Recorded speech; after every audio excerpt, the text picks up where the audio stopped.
will start and some more people may come in. So it's my pleasure today to be able to invite Dr. Justin Jagosh, who's talking to us from Canada.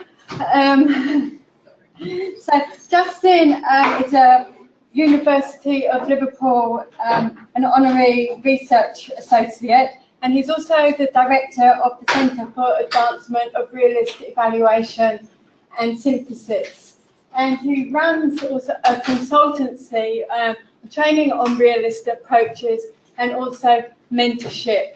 And so for people who are in this room, at the end of the session, I'll also be talking a little bit more about what Justin is going to be, how Justin is going to be working with some of us for people who are interested.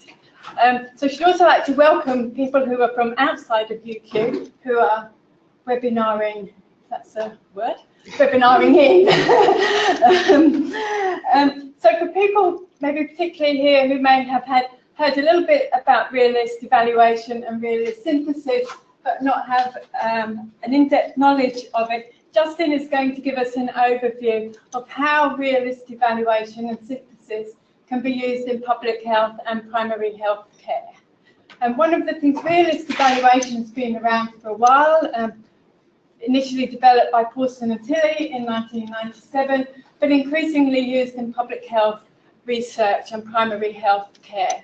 And I think one of the differences between realist evaluation and maybe other forms of evaluation, it doesn't simply ask what works, but it seeks to understand what works for whom, in what circumstances, to what extent, and how, and in what context. And I think that's one of the things that Justin will be particularly focusing on today, talking about the role of context. So I'm going to hand over to Justin. If you have any questions, you can either come up and type them, for those of you who are in the room. For those of you who are outside, just type your questions as we go along, and we'll have some time at the end for questions as well, so you can otherwise just make a note of them. So I'll hand over to Justin. Thank you, Justin. Okay, thanks, Joe, and thank you for this opportunity to speak about realist evaluation and synthesis. And, you know, there's only so much that can be accomplished in an hour session, so I thought it would be interesting to take this session to think about realist evaluation, introduce realist evaluation with a specific focus on the importance of understanding context. So, so I'm assuming that you can see my slides and you can also see me, but if there's any problem along the way, you can put something in the text box, and hopefully, Joe, if you could keep track of the text box in case I'm not looking at it, you can let me know. Okay, so let's see, the first thing. So we know that context matters. I think that it's pretty established now across many different paradigms and disciplines that context is important. But I think less well developed is our ideas about why it is important. That does exist, and of course, if you go to, say, even the anthropology literature, it's replete with examples of why it is important to understand context. So this presentation is really asking that question from a realist evaluation perspective, and hopefully I will be able to explain what realist evaluation is in the process of talking about context. This is a quote from a book called 100 Things I Learned in Architecture School. And the quote is, "If you can't explain your ideas to your grandmother in terms that she understands, you don't know your subject well enough." And so that's inspiring to me, and I hope to be able to explain these concepts in a way that is accessible to anybody. And so you can tell me if I meet that challenge. So context matters, but why? Okay, so the first thing that we can say is that context matters because problems and interventions to address them exist in context. Okay, it's a very basic statement. It's a very straightforward statement. It's basically saying everything exists in context. Everything that has manifested exists in a context. There's nothing that exists in a vacuum.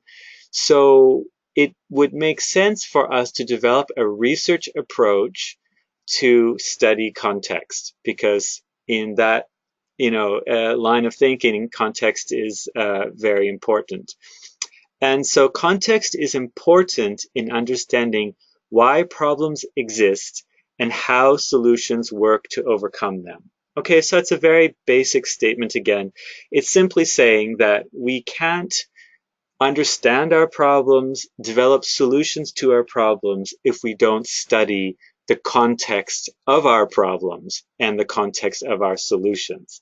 So context is absolutely critical to the endeavor of developing solutions to our problems.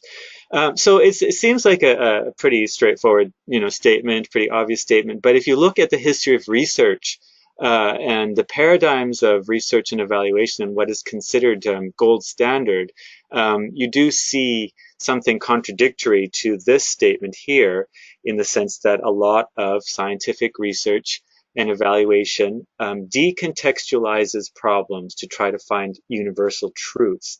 So I'm going to talk a little bit about that in a few slides, because I think this is really important. So in realist evaluation, problems are often analyzed as context in relations to intervention. So, in realist evaluation, we are often evaluating an intervention or a program. And in our analysis, when we're thinking about context, we are thinking about the problem that the intervention is attempting to address. So we often see problems, morbidity problems, for example, housing problems, addiction, all those types of problems in public health and primary care. We see this as the context to which interventions are then applied. Okay, so there's some, work and debate around how you define context for realist evaluation, but this is very generally how it sort of falls. Now, this is a diagram that is from Pawson and Tilley's book, Realistic Evaluation, 1997. I highly recommend you reading this book if you haven't done any reading in the field, and there's the reference there. It's an excellent book, and it lays the foundations for this approach. And what they say is that when you're thinking about programs, those programs have mechanisms, and those mechanisms are triggered in contexts to produce outcomes. So the basic realist causal explanation is the context mechanism outcome configuration. So that's something that you will read a lot if you're looking into doing a realist evaluation or synthesis. You will see this terminology, context mechanism outcome configuration. So I will explain these terms, but I want to say a few things. Now that we're talking about context, you may be talking about outer context as well as inner context. So, for example, if you are studying an intervention in a hospital, you might say that the hospital is the inner context. So there's a context of the physical hospital and the bureaucracy and everything else that goes into the organization. So it's the organizational context. And then there's an outer context, which might be, something broader, cultural norms, values, demographic factors, etc. Again, it's not a hard and fast rule about what is inner or outer, but some people have found it useful to distinguish context inner versus outer. And you've probably, if you've done any reading in realist evaluation, you've seen this diagram, and you see how the mechanism arrow goes down, and then it's the idea that it has a direct impact on outcomes, so it produces outcomes. But I'm just going to say one other thing here, which is that sometimes mechanisms are there to go into the context and then produce outcomes. So it's a bit of a sort of a a complicated layer to what I'm saying. But in this CMO configuration, there are many ways to configure CMO configuration, and I'll show you some examples. But two ways is to understand that mechanisms get triggered by contexts. So that was the first. And the second is that mechanisms enhance the context. So I know that that takes some time to work out. So I'm throwing that out there in the beginning because I'm going to show you some examples of what I mean. And hopefully by the end of the presentation, you will gain some clarity. So here you have context, mechanism, and outcome again. And defining those, you could say that context is like the environment. It's like the backdrop of a program. And the mechanism is like the program's resources and how people respond to the program. And the outcome is sort of the effect or the impact. It can be intended or unintended.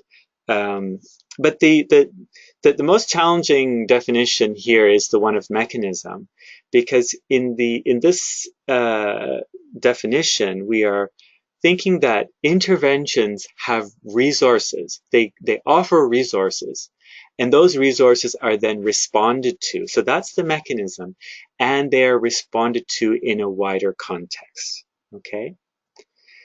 Now, this is the same thing. It's just sort of saying the context, mechanism, outcome configuration. It's visually depicting it in just a slightly different way.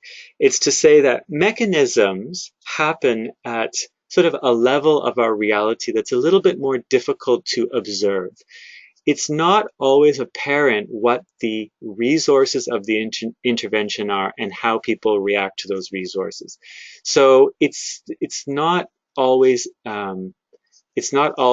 immediately apparent, and so sometimes we think of mechanisms as underpinning. They're underpinning causal forces.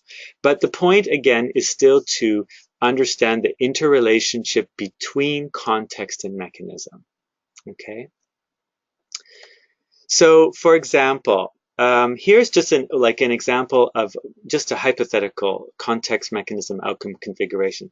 So say the problem is that services for mental health and addiction are not integrated into region X, and that there are unmet needs and inefficiencies. So, somebody presents themselves to the addiction services, but they have some very serious mental health issues and that are not being treated, or vice versa. Somebody goes to a mental health service and their addictions are not treated. So say a region has identified that there's unmet needs and inefficiencies because of a lack of integration between the services.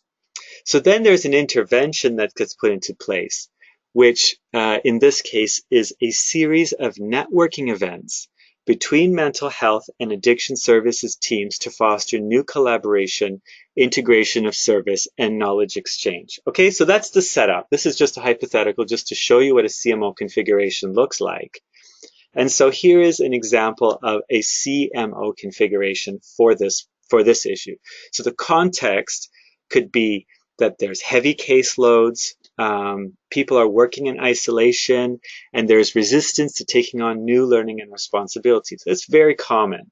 And so this is a context element that comes up a lot in the evaluation of service integration. And so the mechanism, if you remember, the mechanism is the program's resources and how people respond. So here it says that networking events create exposure. So it's like the exposure to different roles, to different activities of different departments. That exposure is a resource of the networking event. And so the networking event creates exposure to different professional roles, new relationships, leading to new ideas for service integration, and that's the response. So basically teams come together, maybe it's like over lunch, maybe they have some kind of workshop or activity where they learn about each other, and they develop, maybe they like each other, maybe they become colleagues, and that this can end up improving service integration, and the outcome would be the degree and nature of change in service integration. And so this CMO configuration would show you an example of your program theory or how to theorize how this program is working. And embedded in the CMO configuration is the idea that depending on the caseload, depending on how people are working, if they're working in isolation, depending on how much resistance there is to new learning, all of those factors are going to have an impact on whether or not these networking events are going to improve the situation. And that's why we say context is absolutely important, because if you don't understand the impact of these kinds of things, then you might miss the true reason why things succeed or fail. Okay, so that's an example. Now, I know that through this technology, it's hard to ask questions in the moment. So do ask your questions in the chat box. Hopefully, we will get a chance to address them. So now, what happens to context in experiments involving randomization? Okay, so this is a very important point. Randomized controlled trials, quasi-experimental designs in public health and primary care are upheld, and they're quite prevalent. So it's very important to understand the position that realist methodology takes on randomization. And it is a critique. So just so you are aware, there is a critique of randomization from a realist approach. And the critique is this. So I'm summarizing basically chapter 2 of Pawson and Tilley's realistic evaluation. And how I've summarized it, how I've paraphrased what they've said is that randomization involving control and experimental groups anonymizes important characteristics of context. So it's absolutely about context. The issue with randomization has to do with context. And I've chosen this word anonymize to succinctly describe the problem with randomization, in the sense that when you randomize, what you're doing is you're trying to sort of level out the playing field, so that even though there are contextual differences, if you level that playing field, we will assume that the intervention works. But from the realist approach, we're coming at it from a different perspective to say each one of those contextual variations needs to be studied to be able to understand the impact of those contextual elements and how to evolve programs going forward. So I encourage you to see chapter 2 in Pawson and Tilley's realistic evaluation for understanding their points. They make some very, very good points. And randomized controlled trials assume that interventions should be robust enough to withstand context variations. So it should work well enough on average. So anonymizing is not seen as problematic in sort of generally speaking. I know that the RCTs have evolved, and there's even some people who are promoting realist RCTs or context-sensitive RCTs or theory-driven RCTs. So all of that is up for debate and discussion. But generally speaking, the idea of randomization is that interventions should be strong enough to withstand context variations. However, and this is the point that the realist approach makes, is that problems are too entrenched and complex to have a one-size-fits-all approach. So, and I think that that argument is getting ever more compelling because the world is becoming ever more complex and context is changing faster and faster. So it's no longer good enough to anonymize context, because we need to very carefully understand context, and not only understand it, but understand how it is changing. And I'll talk a bit more about that as well. So realist evaluation promotes what works, for whom, under what circumstances, and why. And this is particularly useful in customizing interventions to contexts. So, and this is especially true for interventions where you have diverse demographics. So you have people from different cultural backgrounds, different age categories, different income levels, and you may begin to think about how your intervention can be customized to those different contextual needs. Okay, that is an advantage of using the realist approach. Okay. And so just to support these arguments, I just two quotes from Pawson and Tilley's book. So the first quote, experimental design involving control and experiment groups is based on the idea that random allocation or efforts to mimic it as closely as possible represents an endeavor to cancel out differences, to find out whether a program will work without the added advantage of special conditions liable to enable it to do so. This is the logic. It's very well said. I thought that was a very well articulated idea about random allocation to cancel out differences. And they also say, making no attempt to identify especially conducive environments, and in effect ensuring that the general and therefore the unconducive are written into the program almost guarantee the mixed results we characteristically find. So I find these concepts very compelling. They're good discussion points and good points for debate as well. This is not to say that RCTs do not have merit. It's that we have to understand exactly what their contribution is. So RCTs do have a contribution to make, and quasi-experimental designs do have a contribution, but in the assessment of their results, we need to understand exactly what that contribution is. And the realist approach with its critique can help with that. Okay, that's enough about RCTs and the critique. Now I'm going to talk about context in more detail. So context is the backdrop of programs. That's a very easy way that you can think of context. Just think of it as the backdrop. So the program is like the effort. It's the overt effort, or it's the putting resources out there, and the context is the recipient of the resources or the backdrop of the resources. And so elements of the, so here I say context is everything that exists exterior to a program. So this can be cultural norms and values, participant characteristics, age, gender, morbidity, historical events and history that have left a legacy of a certain, you know, some communities experience intergenerational traumas from historical abuses, for example. So those can be factored in. Economic conditions, so resource poverty, resource affluence, geographical elements, rural, urban, etc.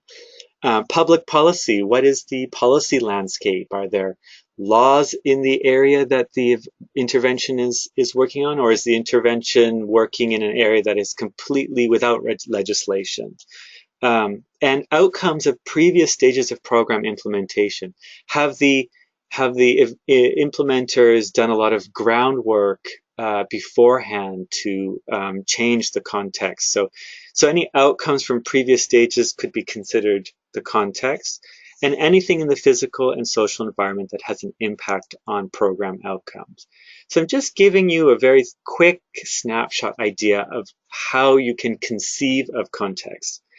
And another point is that clarifying the context is facilitated by clarifying the parameters of the intervention. And this is a tricky thing to do, and a lot of work I do in my mentorship and training is helping people become clearer and clearer about what the program is in relation to the context. And sometimes you might need to create some kind of artificial division, because there is some gray area between the program, because if you take a program, you put it in a context, now the program is part of the context, but you're still keeping it as like a separate thing you're evaluating. So you're evaluating the program and then the backdrop. So developing clear parameters around that is very important. Okay, so I have a few more, I mean, I don't know how many more slides, but I'm happy that I'll be able to wrap this up in about 15 minutes so that we have time for questions. Maybe, yeah, we'll see. So there are different ways to understand the relationship between context and mechanism. So this is one way. You can say that contexts adapt intervention mechanisms. Okay, so the intervention has mechanisms, but once you put them in context, the context will shape them. They will, in some cases, not all cases, but in some cases will adapt them. So for example, so if you have intervention resources like, say, financial or social capital, technology, training, guidelines, information, messaging, trust building, threats of punishment. These are all resources of an intervention, and they are negotiated or modified when placed in a context. So you may have a blueprint of an intervention that on paper looks great, but once you implement it, how it gets modified, that is the one of the purposes of the realist evaluation, is to examine how a program gets modified in context. So example one, say you have a national social housing strategy, but you find that it is adapted differently in regions with high property value in contrast to regions with low property value, for reasons that we can't get into now, but you could already start to see that the context of high property value is going to change the landscape upon which a national social housing strategy is adapted. So it makes less sense to do a randomization and more sense to do a context-specific analysis, to develop your theories and test the theories of how specific contexts are impacting the outcomes of interventions. A second example, say you have an e-health intervention. So maybe you have an intervention where you send a health message via text. This is also becoming very popular, say, in international development, giving rural agricultural people cell phones and then sending them text messages in their language about health checks and health messaging. But we may say that this intervention will be impacted differently by context of technology scarcity versus technology saturation. So, in the first iteration, rural agriculturals receive cell phones. It's their very first cell phone. And so it's kind of new, and all of a sudden they have a chance to use it, and, it's novel. And so maybe that has an effect, but then over time, once multiple interventions are of this sort of put into place, there becomes a technology saturation. And so what impact does the technology saturation have on these efforts, on these e-health interventions? So that's the kind of questioning that you can ask in a realist evaluation. Another way to do it, now these are not separate. Now you see the first one I said context adapt intervention mechanisms. Here is another way of talking about the relationship between mechanism and context. I say mechanisms are activated in contexts. And so to use a metaphor, you can see the mechanism is like the seed and the context is like the soil. So contexts need to be fertile for mechanisms to activate. So that's another reason why it's very important to study context, because you might have a brilliantly developed intervention that is just so perfect, but put in a context where the context is very rough, very infertile, and it doesn't work. You might not, if you didn't study the context, you might think it's the intervention that's the problem, when in fact maybe it's the context that needs to be worked and improved for the intervention to take hold.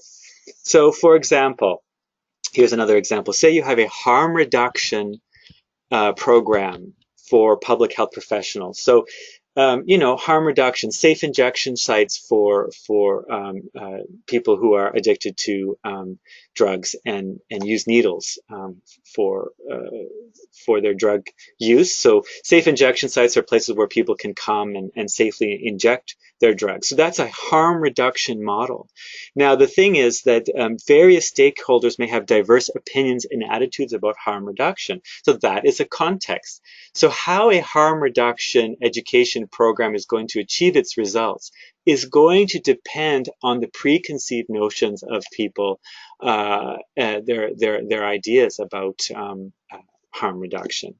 So therefore, early intervention resources may be allocated to making the context more conducive or more fertile, so that trust mechanisms may need to be established, attitudes may need to be changed, etc., before the intervention takes hold. So there's two things here. Mechanisms are activated in contexts, and mechanisms can make the context more fertile. And this is a very interesting point, because sometimes we evaluate an intervention and it looks like it failed because it didn't produce the outcomes we were hoping. But in reality, what may have happened and what may get pushed under the radar of the evaluator is that the resources of the intervention simply sort of started to make the context more fertile. Like, it created new awareness, it created new trust amongst some people, but it didn't lead to the outcomes per se, but it still had an effect. So in the realist approach, capturing that is also, I think, very, very, very important.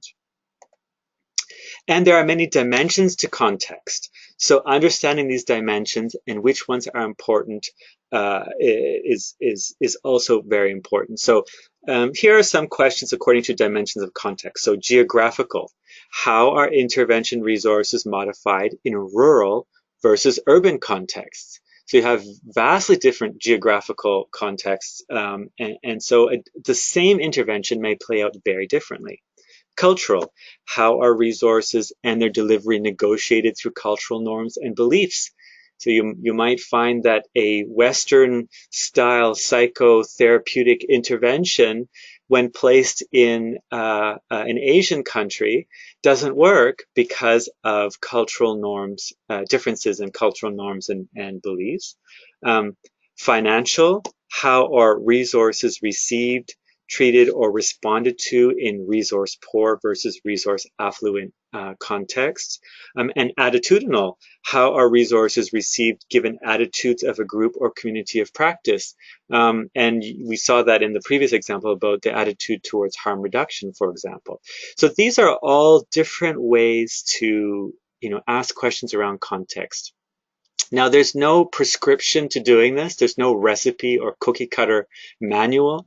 You have to feel your way through it. That it's intentionally left open because you may, in your exploration, uncover an aspect of the context that is unique to your area.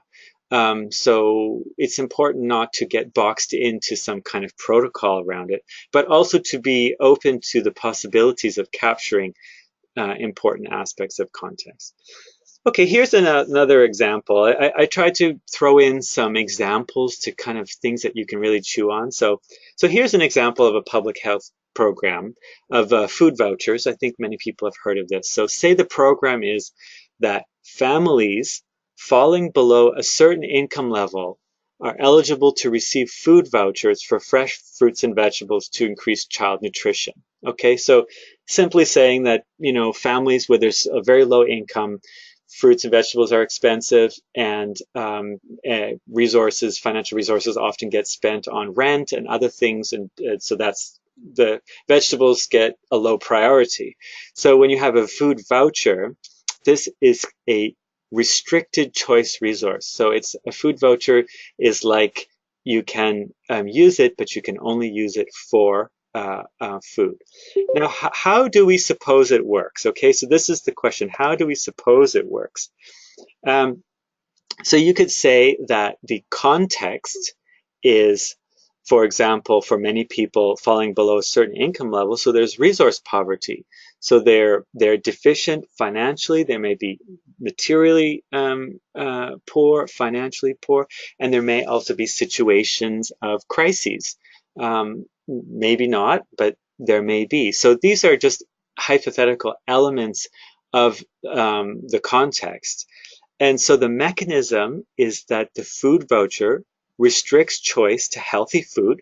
So that's the resource. The restriction aspect of it in combination with the voucher is the resource, leading to decision to purchase healthy options. That's the response.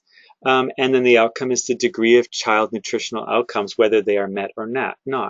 And so you see the mechanism explains how it's supposed to work. It's assuming that this restricted choice for healthy food will lead to a decision to purchase healthy food. And that's the assumption being made. So in the realist approach, what you do in a theory testing process is you test that assumption. Does that assumption work? Does it make sense? So, it's a very good question. So you have these food voucher resources and you have a family, and the intended outcome is the purchase of fruits and vegetables. But when the voucher is not used due to context? Is it, for example, a lack of availability?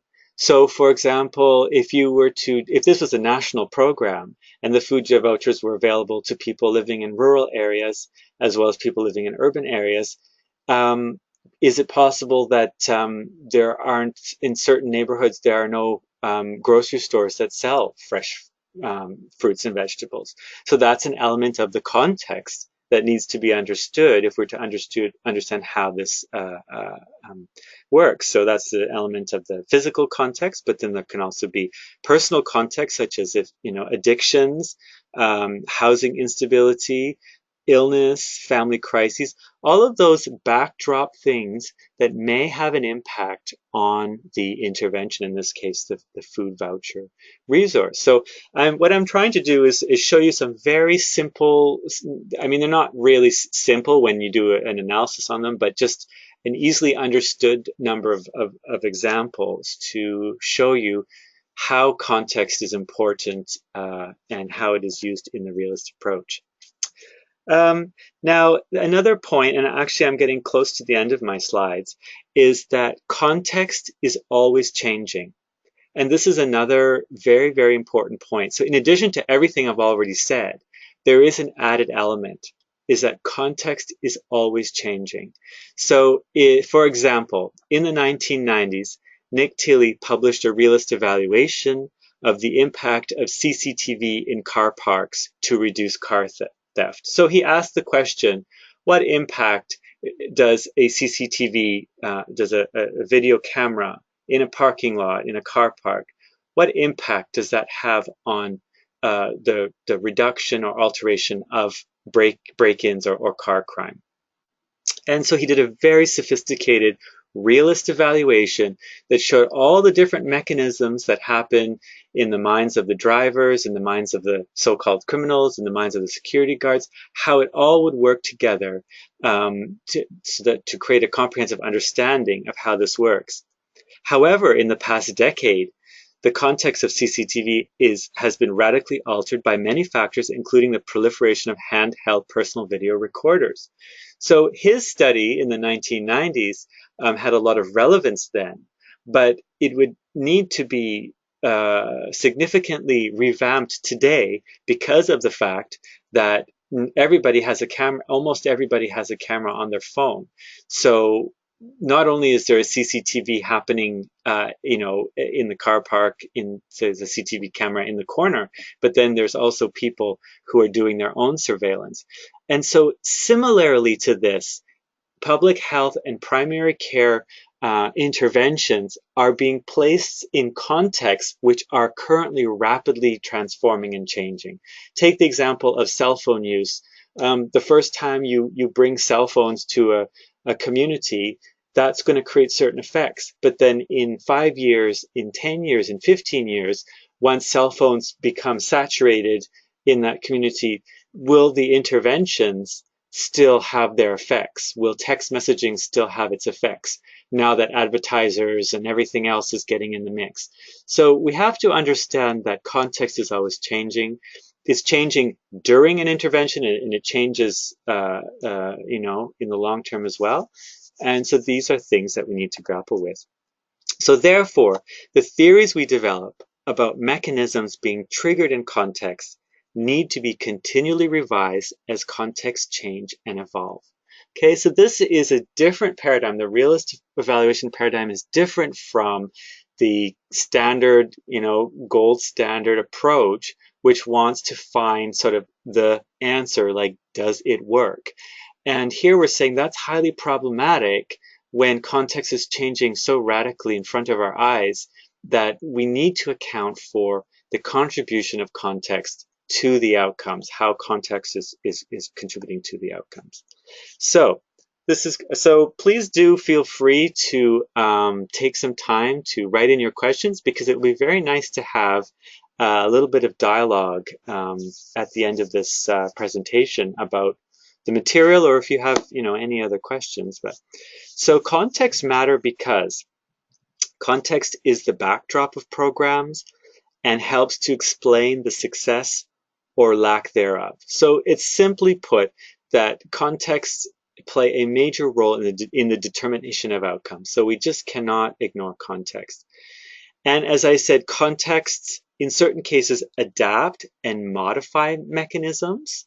Okay, so context mechanisms come into context and then they get adapted in context. And mechanisms are activated and triggered by contexts.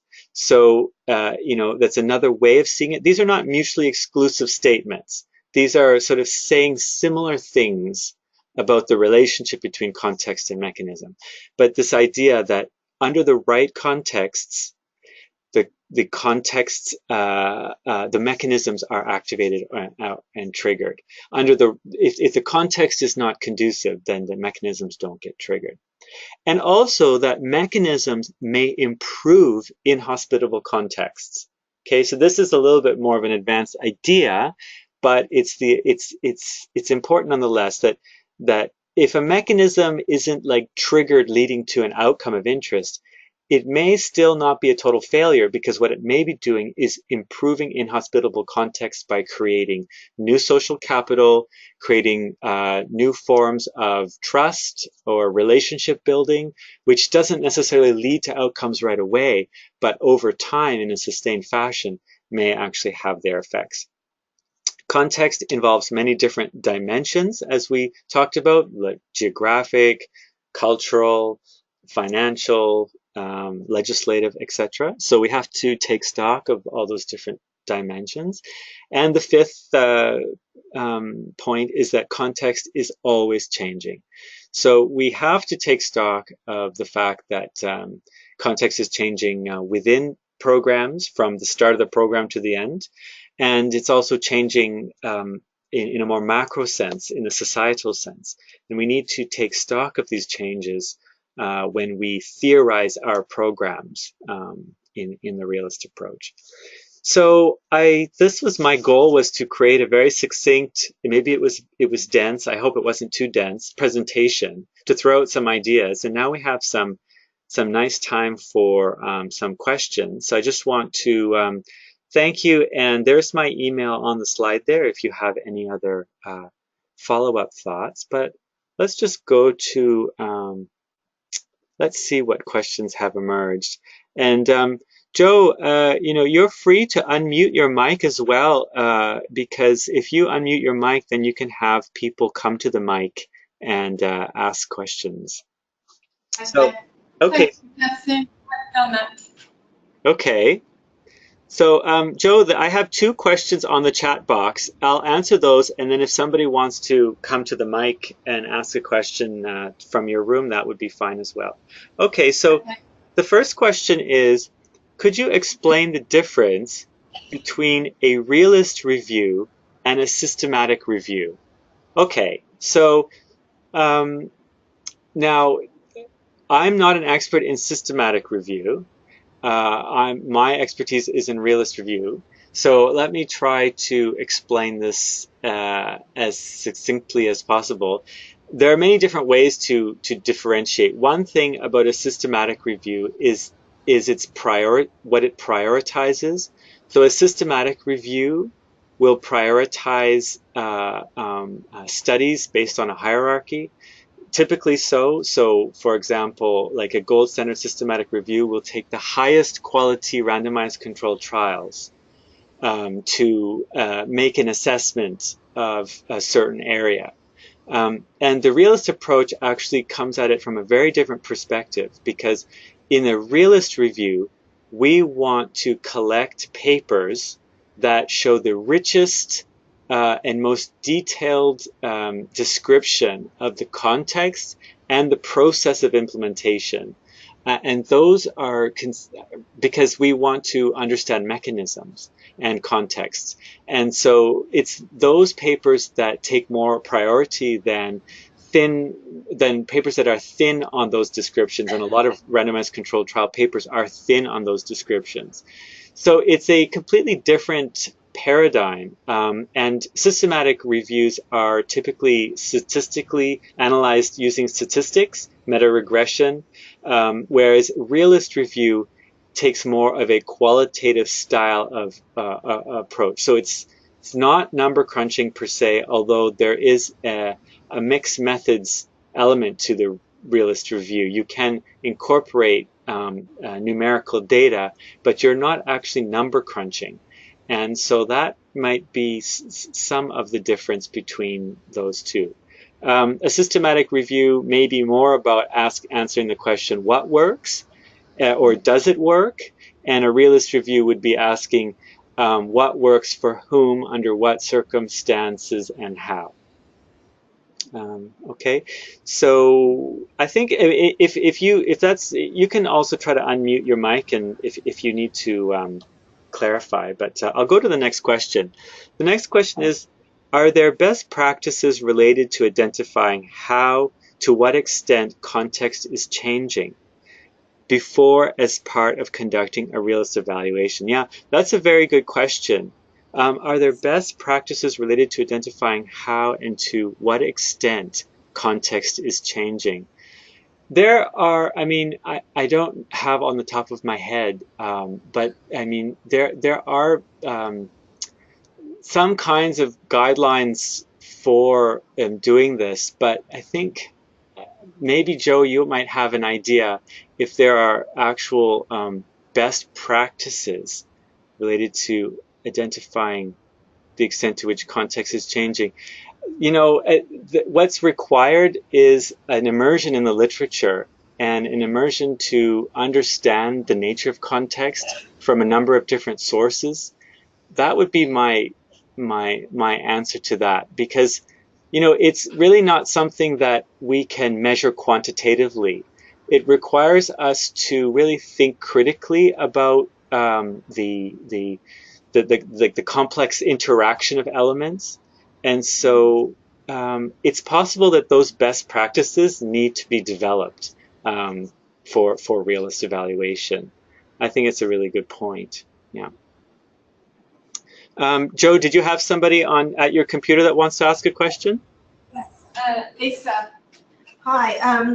Just I suppose a comment and a question. We're doing hybrid study designs looking at both effectiveness and implementation success, and in a stepwise trial design. And one of the things we grapple with is, where do you call it part of the intervention or not? So if we go into a trial site and do context mapping and then tailor the strategies for that hospital, is that part of the intervention or not? And we've had kind of discussions backwards and forwards around whether you call it part of the intervention or not, but I'm just interested in your viewpoint on that. Well, that's exactly, you're grappling with exactly what I think is the right thing to grapple with in terms of trying to determine what is context and what is the intervention. So could you just repeat what is exactly the debate? I missed, what is the debate exactly? Between what and what? Yeah. So I suppose it comes when you're writing grant applications where you have to put things in boxes. So if you're trying to say, define your intervention, whether you define your context mapping as part of that, or whether you say the intervention is the education package or the materials that are delivered, and then right. Yeah. So the context mapping. Right. So I see. Yeah. I think it's something that there's no right or wrong. When you're looking at it that way, I think like maybe the context mapping can be seen as the part of the context, but it's also an intervention in and of itself. You know, so that's it. So the question is, do you want to promote the activity you're doing, this context mapping in relation to the larger study? If you promote that as something that other people should do, then you could see the context mapping as like an intervention component. It's not part of the backdrop. It's not income level. It's not, you know, demographics. It's something that you're actively doing. So in that sense, you might consider it part of the intervention because it has effects. Yeah. That's the conclusion that a number of us came to. So we really wanted to promote that it was a vital thing that people considered as part of putting the process in place. So That's how we've written it. We'll see how we go, but just interested to hear your viewpoint. Thanks. Yeah, absolutely. You know, it's all realist evaluators I've found grapple with this notion of where to place context, and there's always elements that are not clear whether they're context or not. Okay, I have a question here in the chat box. The question is, if context is always changing, does it mean the public health policies or interventions also need to change? Yeah, I mean, that's a great question. And I guess the answer to that question requires an ongoing effort to study, because there may be certain public health policies that can withhold, that can, stand the test of time, despite changes in the context, but at the same time, and is probably more likely the case, that these public health policies and interventions also do need to change. I think that us not taking that into stock and sort of seeing what's happening on the horizon with the changes in technology, for example, and how that's basically creating a reverberating effect throughout culture around the world. We need to think about how to adapt our interventions to these changing contexts. So that would be my short answer. That yes, it doesn't mean that we have to change the public health policies, but it does mean we need to have a commitment to study how context is changing and then decide whether or not we need to modify our interventions. Yeah, it's a good question. Joe, is there somebody else from the room? Anyone else with any questions? I think the thing I was just thinking about that last question is the other thing is that people often practitioners do change the intervention. So it's also depending on the context. So it's also about really, as evaluators, understanding how practitioners have modified the context, because normally practitioners know that something's not really working in this context and change it. Yeah, exactly. So, exactly. This is the thing, that you have a blueprint for the intervention, you have maybe a policy architect that has a vision of the intervention, but then the practitioners may adapt and modify the intervention to make it more appropriate to the context.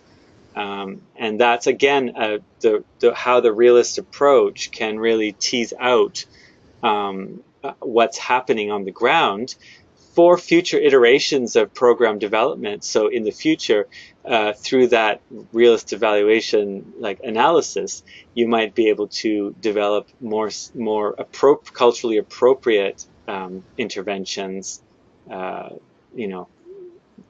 will be uptaken better in the context. Yeah. Yeah. Right. So. Yeah, just one more. Yeah. Another question here from Sue. Okay. In that relation, idea of adapting, what parallels are there with the WHO process of scaling up?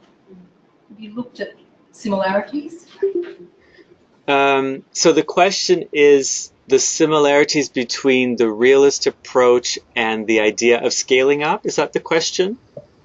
Yeah, well, the theories that arise from the realist evaluation and the methods of scaling up. Yes, well, actually, the realist approach can really benefit a study of scale up, because what happens in scale up is, what happens is that you do a study in one region or a few regions that proves effective and, that has good results. And then in scale up, it gets implemented in contexts that were not ever imagined at the outset, presumably. So, that can happen because the wider you scale it up, the more chances you're going to now be covering new contexts.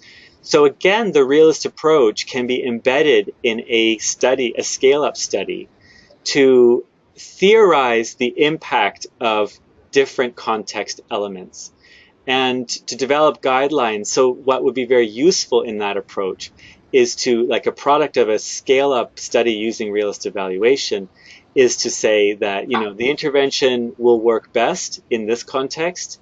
It may not work as well here. It may need to be adapted in this way for this context, et cetera, as opposed to this one-size-should-fit-all mentality, which we are moving away from in the realist approach. Does that answer the question? Yeah, that kind of puts it together for me. Thank you. Yeah, sure.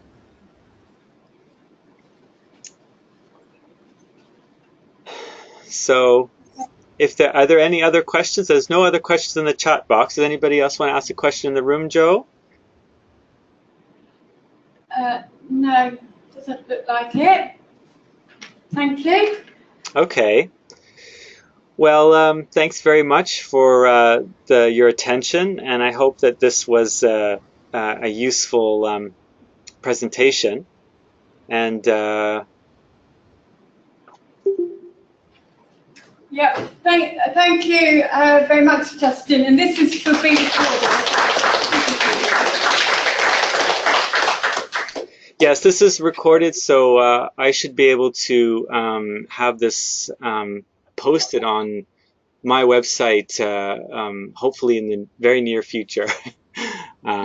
Yeah.